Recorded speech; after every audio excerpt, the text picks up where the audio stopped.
everyone. So let's talk about a very important topic from your orthopedics. So today we are talking about rheumatoid arthritis, okay? And how is this different from osteoarthritis, which we have been learning so far? See, rheumatoid arthritis is it's an inflammatory condition, it's an autoimmune process, whereas osteoarthritis is actually a condition where there is degeneration of the articulating cartilage, okay? So whenever we talk about rheumatoid arthritis, it's important for us to understand about the genetic modulations. So we are talking about HLA-DR1 gene and HLA-DR4 gene, which are the two basic genes that's responsible in rheumatoid arthritis. Along with HLA-DR1 and HLA-DR4, we have gut pathogens and certain environmental conditions like smoking, because of which there is an alteration of the amino acids. There is basically an alteration from arginine to citrulline. So arginine is one amino acid, it's converted to citrulline. So whenever this takes place, this is known as citrullation of the protein. This is known as citrullation of the protein. Against this citrullated protein, there is basically formation of autoantibodies. There's formation of autoantibodies. So this citrullation occurs in three important structures: IgG, collagen type 2, and vimentin. Now, whenever we talk about rheumatic factor, what is rheumatic factor? We say that rheumatic factor is actually one of the disease factor of your rheumatoid arthritis.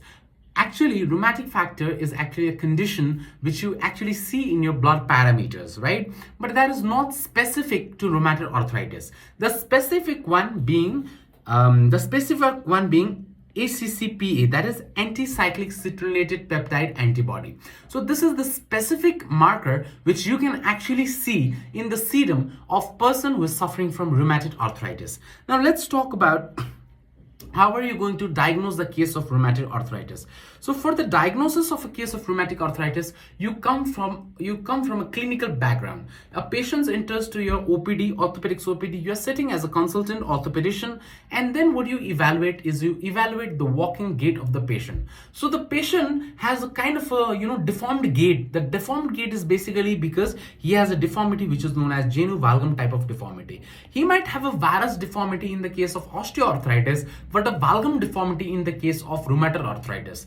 What is the valgum deformity and the varus deformity that you see? Valgum in rheumatoid arthritis, varus in osteoarthritis. See, whenever we talk about the hip joint, the knee joint, and the ankle joint, basically, whenever the hip and the ankle joint moves away from the midline, that is known as genu valgum. So this is actually the deformity. Okay, so this is lying away from the midline, right? So lying away from the midline is actually known as a valgum deformity. Okay, whereas varus deformity means it is lying towards the midline like this. It is lying towards the midline. So when it is lying towards the midline, it is basically seen in the case of osteoarthritis, whereas valgum deformity is morely seen in the case of rheumatoid arthritis. Okay, whenever we talk about rheumatoid arthritis is responsible for involving the peripheral skeleton, basically your appendicular skeleton. Now if you talk about the hands, okay, in the hands there is classical deformities which you see because of rheumatoid arthritis.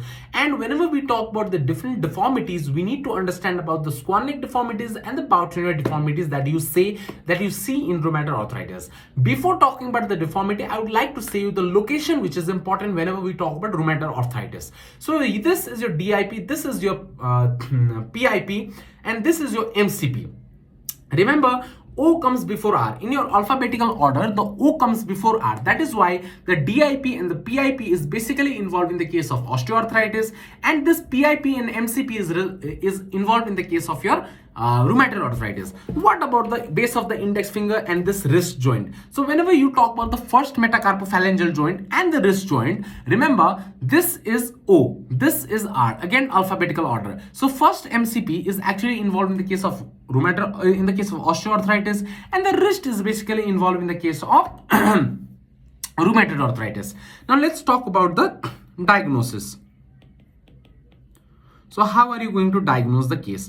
So diagnosis is, there is basically American College of Rheumatology guideline, and there is basically one thing which is known as a Euler criteria. So basically there is 7 criteria that we have to remember. Altogether, out of 7 criteria, there is actually meeting of 4 criteria that should be there to call it as a case of rheumatic arthritis. Okay, so before talking about the case, I would like to say you that rheumatic arthritis, it's an autoimmune condition. So for the treating of rheumatic arthritis, you are going to immunosuppress the condition. So you are going to give drugs like methotrexate. Okay, so this is just like a small crisp thing that I'm giving in between. So let's talk about the ULR criteria. So I already told you it involves the small joint. Okay, so we have talked about the small joint involvement, right? So the other thing is the symmetrical. Okay, so if this hand is involved, this hand will also be involved. That means symmetrical pattern. Okay, and the other pattern is more than or equal to 3 small joints being involved. Okay, and remember this all is 3S, right? Now we have RRR. Okay, there was a film, RRR film, the same RRR over here also. One is radiological pattern, the other one is your rheumatic nodule, and the other one is your rheumatic factor, Okay, so totally we have 6 criteria now, right? So one was more than or equal to 3 small joint involvement, like arthritis of the 3 small joint. Okay, arthritis, 3 small joint involvement means 3 joint arthritis, right? Now symmetrical pattern of involvement of the joint, right? Symmetrical pattern and small joint involvement. And of course we learned about the radiological pattern, the rheumatic nodule, and the rheumatic factor, right? And one more is there. Do you know rheumatic factor is the one that presents with early morning stiffness? Please write it down with very, very bold letter, very, very large letter. Early morning stiffness. Remember, early morning stiffness is a classical feature of, one is ankylosing spondylitis, other one is your rheumatoid arthritis. Okay, so what happens is in ankylosing, what happens is when you work, the pain tends to subside. Okay, and why is there early morning stiffness in the case of your rheumatic arthritis is it's very important to understand the concept. Okay, what happens is all the peripheral circulation will now come to being centralized to that particular part. Okay, but when you work and when you go to different places, different areas, the circulation tends to go towards the peripheral area. So it's recommended for anyone who is having ankle span to go for swimming, to go for activities, to go to the gym, right? So that the stiffness will tend to resolve in certain time. Now it's very important for us to understand that why are we talking about the American also. So the criteria that I wrote here is not the ULR criteria. This is actually your American Rheumatology Association criteria. Okay, American also Rheumatology Association, right? Now there's one second criteria which is known as ULR criteria, or this ULR criteria is also known as American College of Rheumatology is the latest criteria that is followed. Okay, that we already discussed, right? The second one is the ULR criteria. So now let's talk about the ULR criteria. See here. In ULR criteria, it's basically joint involved. So number 1 is joint involved,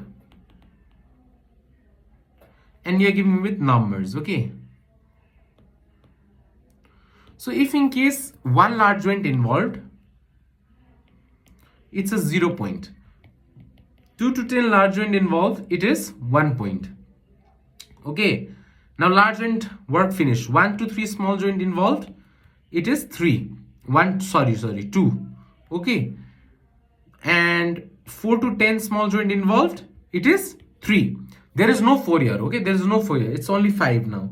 More than or equal to 10 joints involved with at least involvement of 1 small joint. Okay, so this is your 5. Okay, and if you have a positive rheumatic factor and positive ACCPA, if it's a low positive, you'll give 0.2. If it's a high positive, you'll give 0.3. Okay, and if it's negative, you'll give 0.0.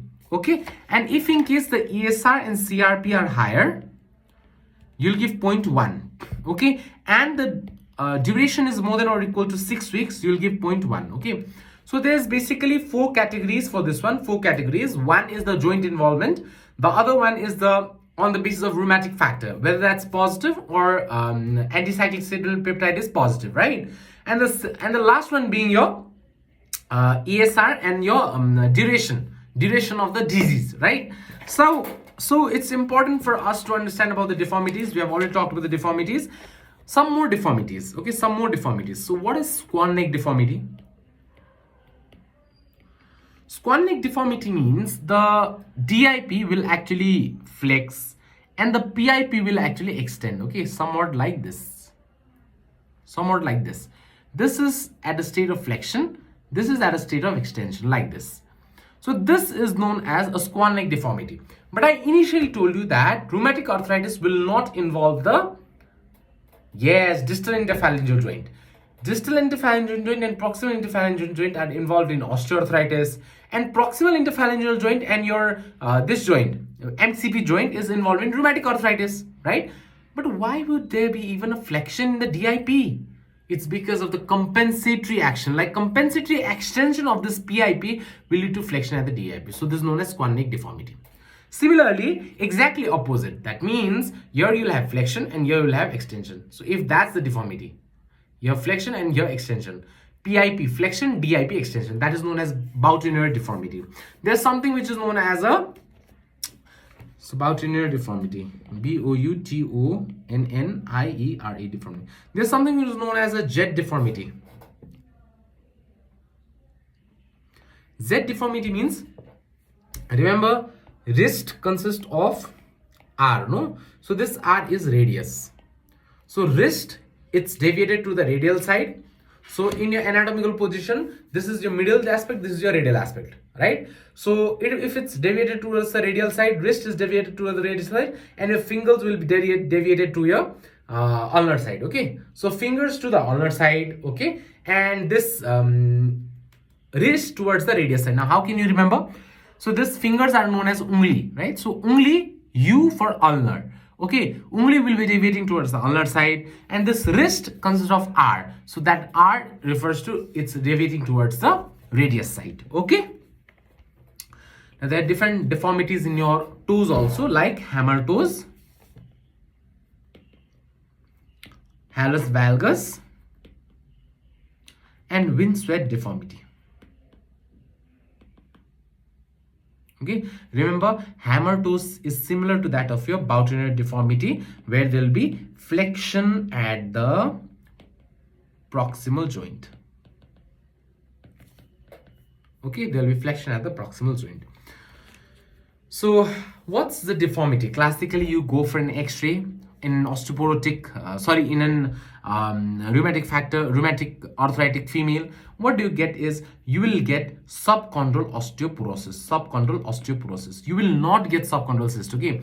Whenever there is subchondral cyst, it's more over towards osteoarthritis. Subchondral osteoporosis, rarefaction, it's more over towards your rheumatic arthritis, okay? So subchondral osteoporosis.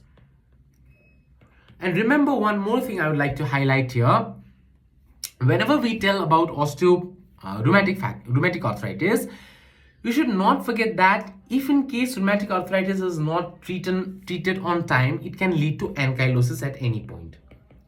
So what is the difference between ankylosis and arthrodosis?